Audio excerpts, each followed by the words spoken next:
Oh man, Netflix is really giving us some great shows, great movies. Was it so? Yesterday I binge watched the entire series, 13 Reasons Why. Wow. Okay, so 13 Reasons Why is based off a novel, and it's about a guy named Clay who gets a box of tapes, and the tapes is from his crush Hannah Baker, who recently committed suicide. And on the cassette tapes, she's giving off 13 reasons on why she committed suicide, on like what pushed her to that point. And my first just watching the first episode, I'm just like, okay, okay. But then the more you get into it, it's like one, you see Clay is a good guy. He's really crushing on Hannah, but he has these tapes because he's one of the reasons. So you sitting there like, yo, what the hell did Clay do? Like, homie seems so cool. He seems like a great guy. Why is he on his list of tapes? You know what I'm saying? Why is he the one listening to him? So that right there is the mystery that kept me watching throughout the entire, I think, 13 episodes. And there are also other kids before him that also listen to the tapes that are part of the reason why she committed suicide. So while he's listening to him, those other kids are not trusting him. They're like, okay, we need to like put this dude in check because his ass might end up telling somebody he shouldn't. So all that right there is basically the entire first season of the show.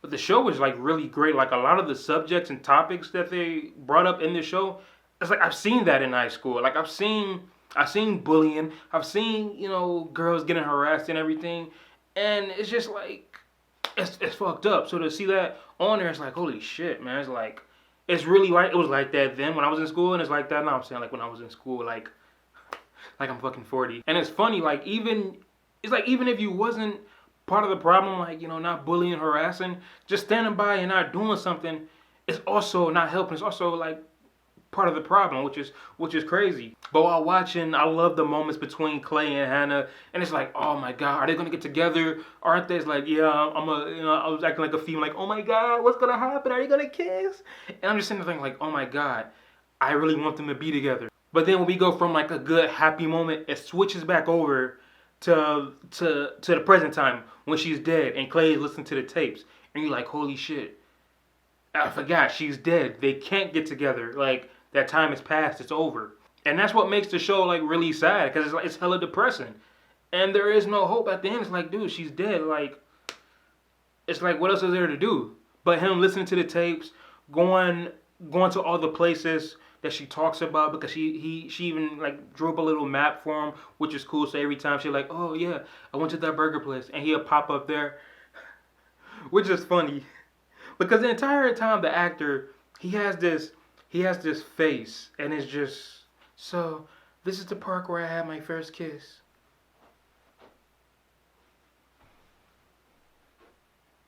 Those bushes right there, that's where my stalker was. This is the pool where I had my first period. This is the liquor store where I got stung by a bee. That's his facial expression throughout the entire thing. Every time you listen to a tape, it's like, God damn, boy, you are really imagining this shit. But he does a great job in this. Like he has a lot of emotions to show, which I enjoy. I enjoy the character. I can relate to the character. But he plays the character really well. Like he's shy, he's timid. He has a best friend that always gets him to do things. The character Jeff, I thought, that was one of my favorite characters because that's actually one of the cool jocks. Like hey dude, like come on Clay, like go over here and talk to her. Do this, do that, man. It's like he was there helping him out, so I mess with that boy. And then there's this character Tony who pops up out of random places to help out Clay whenever he's in trouble. It's kind of like, hey Clay, come over here, man, smoke with us. I don't think so. Nah, he's hanging with me, son. Like every time that happens, I'm like, who the hell is this guy? Like holy shit. The chick that played Hannah Baker, I thought she was amazing. Like there are times where I'll be laughing at what she does. I love her delivery. Her moments with Clay. Her moments with Clay were great, especially with what the show was about. So to see that, it's like, okay, there we go. It puts a smile on my face. But sometimes there are scenes between them that's like, oh man, like I wish that didn't happen. And we're not just dealing with Clay, the tapes, and the students that are on the tapes. We're also dealing with the parents and the school. Because there's a big legal battle about whether the school should be responsible, saying that there were signs of Hannah being, suicidal, there's bullying and whatnot. So that's a nice subplot. And seeing what her family is going through is rough because, I mean, their daughter just committed suicide. It's like the parents are probably thinking like, what did we do wrong? What did we not see for our child to sit there and take her life, not come and talk to us? Like looking at that, seeing the thing that was going through, I was just like, wow, like that is really tough. It's like to, walk into the bathroom and your daughter just there. Honestly, like I did not have a dry eye. Like I actually had tears coming down because I mean that was a tough scene to watch.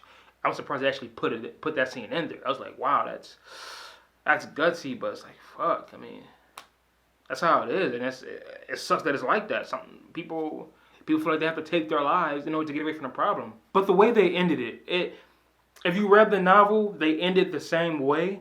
The thing is, it's more open because there is going to be a second season. Which at first I was kind of like, how are they going to do another season? Because I mean, she's dead. I mean, we've heard all the tapes. She's dead. What else can they do? But the way they ended it, I see where they're going. I'm like, okay, I can see a season 2. I don't see, a season 3, a season 4. I mean, they're already stretching the story, but I think another, I think 2 seasons. I think 2 seasons will be fine, especially with the route they're going. 2 seasons should be good. Please don't try to stretch it out to like 3, 4, 5, because then that'll be the problem. But with that being said, 13 Reasons Why is definitely a great show. I can only watch this once because it's so depressing. It's like you see a happy moment here, you laugh, you smile, but then we get right back to the present and you realize that she's dead. So no matter what, there's going to be no happy ending. And it's like I said, there are some rough moments that are hard to look at. Like, dude, after I ended up binge watching this shit last night, I listened to the soundtrack and I wake up with tears. I'm like, holy hell, this show has really gotten to me. I think I even had a dream, which was crazy. So I'm like, yeah, I can only watch this one time, but I love everybody that was a part of it. I mean, all the actors done great. Fucking the jocks, there were a couple of them that are part of the tapes that were some straight up. Actually, the majority of the people on the tapes were just fucking assholes, and it's like, wow, like I see why you were on the tape. Like you definitely deserve to be on the tape. And when they bring up Clay's tape, finally, it was. I was just like, man, damn. Yeah, that's how it was. But if you've seen the show already, comment below, tell me what you think of it, and I will see you next time. Peace.